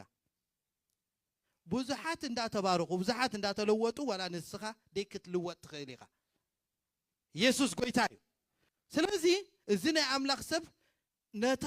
ዝተዛረባ ነገር ክሳዕ ዘጽንዓ እንታይ ገበረን መሲልኩም ፍጹም ንድሕሪት ኣይተመልሰን ኢየሱስ ጎይታ እዩ ጥቕሲ 45 ክዛረብ ከሎ ኮነ ድማ ብኡ እቲ ሰማይን እቲ ሸምበባዓታን ጸልመተ ብርቱዕ ዝናብ ድማ ኮነ ኣከኣብ ከዓ ሰረገሉኡ ተወጢሑ ናብ ዝርኤል ከደ ኢማጂን ኦኬ ጥቕሲ 44 እታ ፍርቃ ክዛረብ ከሎ ንሱ ከዓ በሎ ደይብካ ንኣከኣብ ዝናብ ከይዓግተካ ሰረገላኻ ጽዒንካ ውረድ በሎ ይብለና ሓሳ እቲ ናይ ኣምላኽ ሰብ ምልክት ምስ ሃቦ ክንዲ ኢድ ዝምንኣሳ ደበና ካብ ባሕሪ ይርኢ ኣለኹ ምስ በሎ ዳሲት ኢሉ እግዚአብሔር ምልክት ከይሃበካ ኣይትተስእ ሓወይ እግዚአብሔር ኣብ ህይወትካ ምልክት ከይሃበካ ኣይትተስእ ካብ ናይ ጸሎት ቦታ ኢየሱስ ክርስቶስ ጎይታ እዩ then ምልክት ምስ ሃቦ ግን he knew it ስለዚህ ንኣከኣብ እንታይ ኢልዎ ዝናብ ከይዓግተካ ቀልጢፍካ እንታይ ግበር ውረድ በሎ ይብለና ኢየሱስ ጎይታ እዩ እቲ ብመግቢ ዝበርትዐ እቲ ብመግቢ ክዳሎ ዝተነግሮ ተብሽዑ ክወርድ ጀሚሩ ኩሉ ግዜ ኣብ ህይወትኩም እንታይ ኢልኩም ሕሰቡ መሲልኩም I am a leader ኢልኩም ሕሰቡ think like you are a leader think like you lead something you lead someone ንርእስኹም ሲ ኣብ ናይ መሪሕነት ቦታ ኣቐምጥዋ ኣብዚኣ ኣነ መራሒ ተዝኸውን ነይረስ እንታይ ምገበርኩ ኢልኩም ክትሓስቡ እንተደኣ ጀሚርኩም a lot of things ሓሳባትኩም ክኽፈተልኩም እዩ እንተደኣ ኣነ ፎሎወር ኣብ ዘቐመጡኒ ይቕመጥ ኣብ ዘንበሩኒ ይነብር ኢልኩም እንተደኣ ሓሲብኩም ኩሉ ግዜ ተስፋ ምቑራፅ ንመን እዩ ዝመፅእ መሲልኩም ነቲ ሓደ መክሊት ዘላቶ እዩ ነቲ 5 መክሊት ዘላቶ ኣይመፅእን እዩ ተስፋ ምቑራፅ ስለዚ ኩሉ ግዜ ሊደር ሜንታሊቲ እንተደኣ ኣለኩም ኣብ ህይወትኩም እንታይ መሲልኩም ጸላኢ ንኸጥቃዓኩም ዘሎ ዕድል ኣዝዩ ፀቢብ እዩ እንድሕር ደኣ ፎሎወር ሜንታሊቲ ሰባት ጥራይ መምርሒ ክህበኩም ኣይድያ ናትኩም ኢምፖዝ ዘይትገብሩ እንተደኣ ኮይንኩም ግን ኩሉ ግዜ ክስታይ ኢኹም ትኾኑ ቪክቲም ኢኹም ትኾኑ ኢየሱስ ጎይታ እዩ ስለዚ እዚ ሰብ እዚ ንኣከኣብ ምስ ተዛረቦ እንታይ ይብለና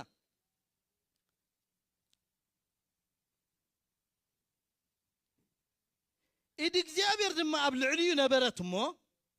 ሕቁት ዓጢቑ ድማ ናብ ይዝርኤል ዘእቱ ቀቅድሚ ኣከኣብ ይጎይ ነበረ ኣለና 46 ዘሎ ኢድ እግዚኣብሔር ኣብ ልዕልዩ ነበረት ይብለና ሕቁት ዓጢቑ ይብለና ትፈልጡ ኣብቲ ቀደም ዘመን ክዳኖም ኩሉ ግዜ ጀለቢያ እዩ ነይሩ ብጀለቢያ ሃውፋር ክትከይድ ትኽእል ሃውፋር ክትጎይ ትኽእል ስለዚ እዚ ሰብ እዚ ነቲ ዝተዛረቦ ነገር he was fit ብማይንድ ፊት ነይሩ እንታይ ገብር ከም ዘለዎ ብመንፈስ ነቲ ኩነታቱ ከመይ ገይሩ ከም ዝወልዶ ሓሳቡ ሻርፕ እዩ ነይሩ ኢየሱስ ጎይታ እዩ ሕቁት ዓጢቑ ይብለና ኢድ እግዚኣብሔር ድማ ኣብ ልዕሊኡ ነበረት ይብለና ሓወይ ኢድ እግዚኣብሔር ናይ ምንታይ ምልክት እያ መሲልኩም ናይ ሓይሊ ምልክት እያ ኢድ እግዚኣብሔር ናይ ተኣምራት ምልክት እያ ናይ ኢምፖሲብል ቲንግስ ምልክት እያ የማነይትኻ ኃይሊ ትገብራላ የማነይትኻ ኃይሊ ትገብራላ ናይ እግዚአብሔር ቃል ክዛረብ ከሎ እንታይ ኢሉ ንምስክርናስ መን አመኖ ኢሉ ቅልጽም እግዚአብሔር ከንመን ተጋህደሉ ኢሉ ናይ እግዚአብሔር ቅልጽም አባኻ እንተ ደኣ ተጋሂድልካ ሁሉ ጊዜ ዋላ ቻሪዮት ይኻ ትቀድም ካብ ቀርሜሎስ ንይዝራኤል ክሳዕ 25 ኪሎ ሜትር እዚ 25 ኪሎ ሜትር ኃይል ፈረስ ከዓ ሁሉ ጊዜ 55 ወይ 50 ኪሎ ሜትር ኣብ ሰዓት ይዝጓዓዝ እዚ ሰብ እዚ 50 ኪሎ ሜትር ኣብ ሰዓት ይጓዓዝ ነይሩ ማለት እዩ ኢማጂን ኣብ ህይወትኩም ተቀዲምኩም ኮይኑ ይስማዓኩም ኣሎ ነገራት ሓሊፍኩም ኮይኑ ይስማዓኩም ኣሎ still there is hope still there is hope I'm telling you ተስፋ አሎ ኣብ ቅድሚ ምናልባሽ ሰባት ኣብ ቻሪዮት ተሰቂሎም ኣብ ነገራት ቀኒዕሎም ኣብ ኩነታቶም ተሳሊጥሎም ኮይኑ ይስማዓኩም ኣሎ ብራዘር ክትቅድሞም ይኸብለካ ኣለኹ ክትቅድም እዮም ይኸብለካ ኣለኹ ናይ እግዚአብሔር ቃል እንተ ደኣ መፅዩ it is very easy ክትቅድሞም ኢኻ ቅድሚ ኣከኣብ ይጎይ ነበረ ብለና 55 ኪሎ ሜትር ንሰዓት ቅድሚ ኣከኣብ ይጎይ ነይሩ ኣብቲ ናይ መንፈስ ጉዕዞ there is a speed ኣለዎ ሃሌሉያ ኣብቲ ናይቲ መንፈስ ጉያ ስፒድ ኣለዎ ዲሌይ ዘበለ ሁሉ እንታይ ዝግበር መሲልኩም ይቅጻዕ እዩ ምድንጓይ ዘበለ ብምኽንያት ናይቲ ጥሜት ድሕሪት ምምላስ ደበለ ኩሉ እንታይ ይኸውን መሲልኩም ይቁረጽ ካባኻ ይተርፍ ኢየሱስ ክርስቶስ ጎይታ እዩ ቅድሚ ኣከኣብ ድማ እንታይ ይገብር ነበረ ይጎይ ነበረ always there is a speed in the spirit realm ኢየሱስ ክርስቶስ ጎይታ እዩ ኢድ እግዚአብሔር ኣብ ልዕሌኻ ኣትመጽእ ኃይል ኣምላኽ ኣብ ልዕሌኻ ይመጽእ ኢምፓወርመንት ናይ ጎይታ ኣብ ልዕሌኻ ይመጽእ then impossible ነገራት ኣብ ህይወትካ ይፍጠሩ ዘየለ ነገር ናብ ህልው ይመጽእ ሕዝቅኤል ክዛረብ ከሎ 37 እንታይ ኢሉሎ ኢድ እግዚአብሔር ድማ ናብ ልዕለ ይመጽእ ይብሉ ነቶም ዓጻጽምቲ ድማ እንታይ ገበረሎም እንታይ ይበሎም ይብለና ተነበየሎም በለኒ ይብለና ናይ እግዚአብሔር ኢድ ኣብ ልዕሌኻ እንተ ደኣ መጽያ always impossible ነገራት ጥራዮም ዝኾኑ ኢድ ኣምላኽ እትጋሃደሉ ነገር ዘይከውን ነገር ኣይከኣልኒ ዝተባህሎ ነገር ዓመታት ዝሓለፎ ነገር እንታይ ትገብሮ ተለምልሞ ማለት እዩ ዝናብ ትልእኸሉ ማለት እዩ ከቢድ ዝኾነ ዝናብ ጸሊም ዝኾነ ደበና ይመጽእ ማለት እዩ ኣብ ገለ ጽሑፍ ክዛረብ ከሎ እግዚአብሔር ድማ ብጸሊም ደበናስ ኣብ ማእኸሎም ተጋሃደ ብለና ከቢድ ነገር እዩ ዝኸውን ኢየሱስ ጎይታ እዩ ኣብ ጸላእትኻ ራዕዲ ፍርሃት ዝፈጥር ነገር ይኸውን ኣብ ከባቢኻ ንዓኻ ኦነር ዝገብር ነገር ይኸውን ኤልያስ ሓዊ ካብ ሰማይ ከውርድ ከሎ ኣነ ድማ ኣገልጋሊ ካብ ምዃነይሲ እንታይ ግበር ያ ምእንቲ ክፈልጡ ምስክር ሃብ ኢልዎ ስለዚ ምስ እግዚአብሔር ዝተጓዓዘ always እንታይ መሲልኩም ኣይሰዓርኒ ኣይቅደምን እዩ ነገራት ምናልባሽ ክመስል ይኸውን ግን ኣይቅደምን እዩ you engage the spirit the hand of God ማለት እዩ ናይ እግዚአብሔር ኢድ ኢኻ engage ትገብራ ኣብቲ ኩነታትካ you invite ናይቲ እግዚአብሔር ናይቲ ኃይል ማለት እዩ ኢየሱስ ጎይታ እዩ ሃሌሉያ ኢየሱስ ጎይታ እዩ ናይ እግዚአብሔር ቃል ክዛረብ ከሎ መዝሙር ዳዊት 44 ክሪኣ ደስ ይብለኒ ጥቕሲ 2 ዘላ ማለት እዩ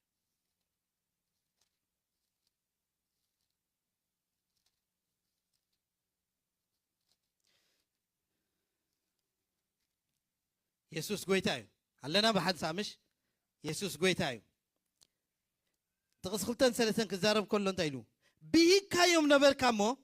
ብያማነይቲ ኢድካ ድማ ቅልጽምካን ብብርሃን ገጽካን እዮም እምበር ብሰይፎም ነቲ ሃገር ኣይወረስዋን ይብለና ብየማነይቲ ኢድካን ቅልጽምካን እምበር ብኃይሎም ብጉልበቶም ብናቶም ጥበብ ብናቶም ክእለት ነታ ምድርስ ኣይወረስዋን ስለዚህ ናይ እግዚአብሔር ኢድ ክትግሃት ተድሌካ ንምድሪ ፖሰስ ክትገብራ እንድሕር ኮይንካ always we have to pray እግዚአብሔር ኣብ ማእኸልና ሰብ ከተስእ ንፍጥረት ዝእዝዝ ንኹነታት ነፀሓይ ጠጠው ከብል ዝኽእል ያ እግዚአብሔር ከምዚ ሓይሊ ሂብዩ ኢየሱስ ጎይታይ the more we give our life እግዚአብሔር ታይ ገብረና መሲልኩም he select us to that position ኢየሱስ ክርስቶስ ጎይታይ ነገራሲ ሕማም ኣብ ቅድሚኡ ጠጠው ዘይብል ምክንያቱ ኢየሱስ ክርስቶስ ዛረብ ከሎ ታይሉ እቲ በኣይ ዝኣምንሲ ካብዚ ኣነ ዝገብሮ ዘለኹ ንላዕሊ ታይ ገብሪ ክገብር ይብለና ኢየሱስ ሓደ ፍሉይ ነገሩ እንታይ ነይሩ መሲልኩም ኣብ ልዕሊ ፍጥረት ናይ ምእዛዝ ዓቕሚ ነይርዎ ኣብ ልዕሊ ባሕሪ ይኸይድ ብሓሙሽተ ዓሳን ክልተን ጌራን 5,000 ሰብ ይምግብ ኣብ ልዕሊ ተፈጥሮ ናይ ምእዛዝ ኣብ ልዕሊኡ ናይ ምኻድ ዓቕሚ ነይርዎ ኢየሱስ ጎይታይ ነዚ ኻና ዓናታይ ጌርና ወሲልኩም ናብዚ ዓይነት ፖዚሽን ከእትወና ደልዩ እንታይ ሊሚት ዝገብረና our mindset ኣተሓሳስባና ምክንያቱ ኣተሓሳስባና ኩሉ ግዜ ብዛዕባ ገንዘብ ብዛዕባ ስራሕ ብዛዕባ ውሉድ ብዛዕባ ኣብቲ ከባቢና ዘሎ ጥራይ ክንሓስብ ተኣምሮና ሊሚትድ እንተዳ ኮይኑ ዲስ ፋር ኣይንኸይድና እግዚአብሔር ግን ናቱ አጀንዳ ኣብ ምድሪ አምባሳደር ኢማጂን አምባሳደር ክኸውን ሓደ ሰብ ናይ ቤቱ አምባሳደር ንሃገር ክውክል ኣይክእልን ኣብቲ ፖዚሽን ናይ ሃገር እንተዳ ኣትዩ ብመለክዒ ብዓቐን ናይታ ልኢኻቶ ዘላ ሃገር ኦፐሬት ዝገብር ምናልባሽ ኣተዓባቢኡ ድኻ ወይ ድማ ዓቕሚ ዘይብሉ ሰብ ነይሩ ክኸውን ይኽእል ሓንሳ ኣብታ ፖዚሽን እቲ እንድሕር ዳና እብነት ናይ ኤርትራ አምባሳደር ኣብ ኣሜሪካ ዘሎ ምናልባሽ ኣብ በረኻ ኣብ ገለ ወላ ሓንቲ ነገር ዘይነበሮ ክኸውን ይኽእል ግን አምባሳደር ካብ ምዃኑ ጥራይሲ ምስ ትራምፕ ይራኸብ ሕጂ ኣይነይቲ ሃገር ልኢኻቶ ኣይኮነን ምስቲ ዝለዓለ ፅፍሒ ከይተረፈ ይራኸብ ማለት ታ እቲ ኣብቲ ፖዚሽን ምእታው ማለት ኢየሱስ ክርስቶስ ጎይታ እዩ ስለዚህ እግዚአብሔር ካ ንዓይ ክትውክሉኒ ኢኹም ክብለና ከሎሲ ንዑ ዝምጥን ዓቕሚ ንኽህበና ተዳልዩሎ ኢየሱስ ክርስቶስ ጎይታ እዩ ስለዚህ ምድሪ ክሰምዓና እንድሕር ኮይና ፍጥረት ክሰምዓና እንተደኣ ኮይኑ we need to be connected to ነቲ ዝለኣኸና ኢየሱስ ክርስቶስ ጎይታ እዩ ስለዚህ ናይ ኣምላኽ ስም ተዳሪና ኢድ እግዚአብሔር ኣብ ልዕሊኡ እንታይ ነበረት ይብለና ኣብቲ 44 ክቕፅሎ ከለኹ ኸ እንታይ ኢሉሎ ብሰይፎም ነታ ሃገር ኣይወረስዋን ምስ በለ ብቕልፅሞም እውን ኣይደሓኑን ነህዛብ ብኢድካ ሰጎካ ንኣታቶም ተኸልካ ንህዝብታት ኣጥፋእካ ንኣታቶም ድማ ኣግፋሕካ ኢስታብሊሽ ኢኻ ትኸውን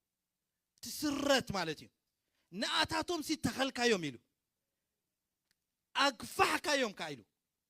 ስለዚህ ዶባትና ክገፍሕ ነገራት ክስታይ ክንገብር እንተደኣ ኮይና ሓደ ነገር ይዘድልየና እሱ ከዓ ምስቲ ሓይሊ ኣምላኽ ምጥባቕ የድልየና ምስኡ ምጉያይ የድልየና ንዕኡ ምውካል የድልየና ብጸሎት ምስኡ ምግጣም የድልየና ነቲ ዝበልናዮ ነገር ክሳዕ እንሪኦ ፐርሲስተንሲ የድልየና ማለት እዩ ኢየሱስ ክርስቶስ ጎይታ እዩ ናይ እግዚአብሔር መንፈስ ኣብ ማእኸልና እዩ በእጋርና ጠጠው ኢልና ክንጸልይና እግዚአብሔር ይባረኽ ሃሌሉያ ሃሌሉያ ሃሌሉያ ሃሌሉያ ነዚ ክንብሎ ፀናሕና እንዳሓሰብና ክንጸልይና ራባ ሳካታባሽያ ካታላባ ሌብራኖ ቮዶሎ ቦቦሽኪያ ታባሪያ ሳታና ኤቫኖ ሳኪያ ታላባራ ጂያራ ላባ ሴክሬዲ ሬባ ሶቶኖ ቮዶሎ ቦቦሽያ pray pray pray pray hallelujah afkum kafitkum ጸልዩ ብልሳን ጸልዩ hallelujah activate your spirit venasto balabashia katanda labash tekredia reba hazuvan televedele bebeshia krada ema sotolovorolo boboshia kotande ena zuva dia labashekle divarada baba ኤራንታ አዙካ ተባረባ ሼክለዲ ኤራንቶ ዛቫይ ዳቫርታ ክሮሽ ቀባ ንምድሪ ዝናብ ከዝንበላ ኢሉ ለእግዚአብሔር ቃል ኣብ ህይወትካ ዝዘንብ ዝናብ ኣሎ ሃሌሉያ እቲ እግዚአብሔር ዝተዛረቦ ዝፍጸመሉ ጊዜ ስለዚህ ተዛመነት ብርኽቲ ኢሉ ለእግዚአብሔር ቃል እግዚአብሔር ኣብ ህይወትካ ዝተዛረቦ እግዚአብሔር ኣብ ህይወትካ ዝብሎ ሃሌሉያ ዝቕጽለሉ ጊዜ ዝከናወነሉ ጊዜ ፓሮና ቪያ ሳካታላባሽቴ ኤላ ሮንዳ ቫራቫደ ያራዳ ባባባ ኤላ ሮንታ ዚያ ካንቶሮ ደቦሺ ካቶቫ ማባባባባባባባባ ሲያክሮይዲ ተስፋታትኩም እንደ ሐሰብኩም ጸልዩ ሃሌሉያ ኤላ ሮንዶ ቮሮዶ ቦቦሺያታ ኤላ ፕራዳራዳ ባባሺያ ክራዲያ ማሶ ቶቮሮዶ ቦሺያ ካታላ ባራዳ ባያ ማሎሪያንዳ ቫራዳ ባሾክሎይዳ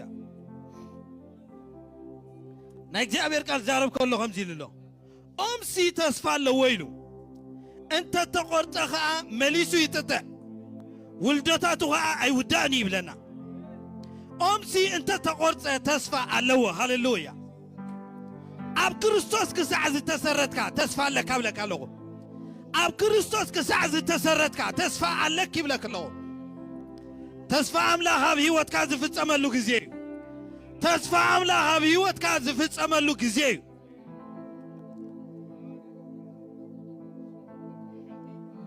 pray resta nuva mastakata la bashtekledia le prano zovotolo boshtekledia varada baso anasita la bashtekledia sapradia divana masakata la bashtekledia pray እግዚአብሔር ተስፋታትካ በህይወተይ ዝፍጸመሉ ጊዜ ኢልኩም ጸልዩ እቲ ንዓይ ዝተዛረብካዮ እቲ ካብ ንእስነተይ ኣትሒዘ ዝሰማዕክዎ ዝፍጸመሉ ጊዜ እዩ እግዚአብሔር ነዛ ማሕበር ዝተዛረቦ ዝፍጸመሉ ጊዜ እዩ ካብዛ ማሕበር እግዚአብሔር ሰባት ከተስዩ ሃሌሉያ ንፍጥረት ዝእዝዙ ሃሌሉያ ኣብ ልዕሊ ተፈጥሮ ስልጣን ዘለዎም ማሳቱቫኒያ ቫራዳባሽያ ካታ ኤላሮኖ ቮሮዶ ቦሼክሎይዳ እዚ እቶም ዓዘዝቲ እቶም ሓለውቲ ብዝዓዘዝዎ እዩ ዝኸውን ኢሉ እቶም ሓለውቲ ዝመደብዎ እዩ ዝኸውን ኢሉ ሎመዓልቲ ጸልያ ኣለኹ ጎይታ ብኢየሱስ ክርስቶስ ያው ስም ኣብ ህይወተይ ኣብ ህይወት ኣሕዋተይ ንርእስኹም እስከ ተዛረብዋ ሙሴ ኢልኩም ተዛረብዋ ሃሌሉያ እግዚአብሔር ኣባኻ ዝተዛረቦ ህይወት ዝፍጸመሉ ጊዜ እዩ እግዚአብሔር ንዓኻ ካብ ንእስነትካ ኣትሒዝካ ዝሰማዕካዮ ተስፋታት ዝፍጸመሉ ጊዜ ኢልኩም ጸልዩ ማሩንዳ ሃዚያ ካታንዳባ ጄቫላ ራዳ ባባሽያ ካቶለ ሌብራኖ ቮሮዶ ቦቦስያ ካቶቫ ማራዲያ ራዳ ባባሽያ ክሮና ዛንታላባሼ ዛናቪያ ራዳ ባሼ ክሬዲ መንፈስ ቅዱስ activate your spirit parunta hazia katalia levarana masa kataya eranto zokoto vorodoboshia jebere de basa kataya evano sakuta labash tekledia lebrano mosoto vorodoboshia genevede lebebe shetelebe sekrodia emarozo vodolobo sokroidia forget your situation just pray ikatorodoboshia elarono vorodoboshia ta emasakata varadabashia krodi namasia katalabashe elarina masakro vodoloboshe teveya yes na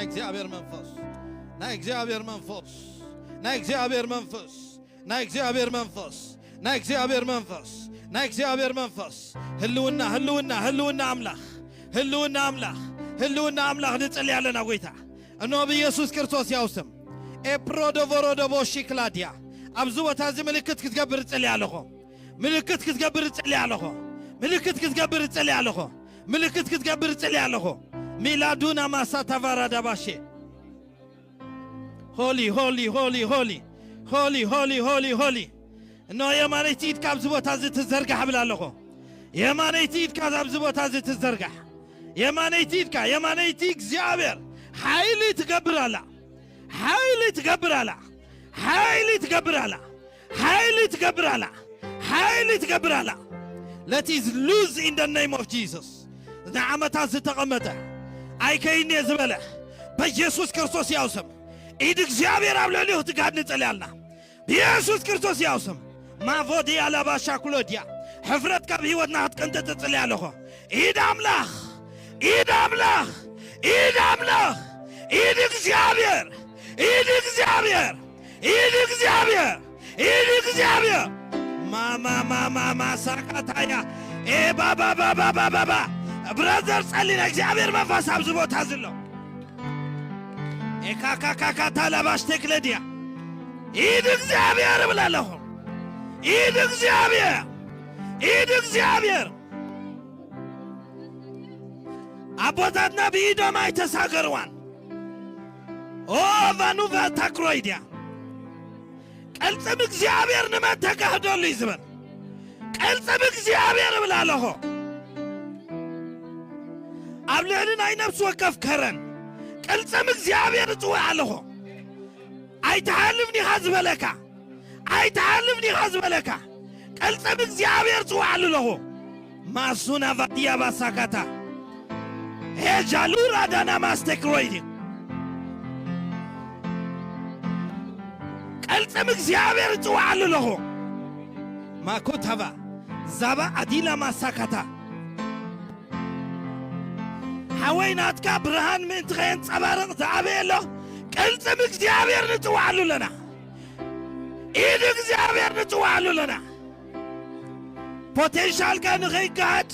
زقارة دلو إيدك زيابير نتوعلو له إيدك زيابير نتوعلو له لما عالت سبيد كخون تسلي له بيسوس كريستوس يوسم نابتك زيابير تتوعل كان معرف سبيد بلا لهم سبيد بلا لهم ماستو بابايانا ماستو كاتالا باشتكلديا هلا رونا ماستو فرده بشيكوتويا እግዚአብሔር መንፈስ አብዝቦ ታዝሎ ጸልይ حوي ጸልይ بزعبا ገዛርስ deliver yourself masuta kanda varadia barabasha eshkadolo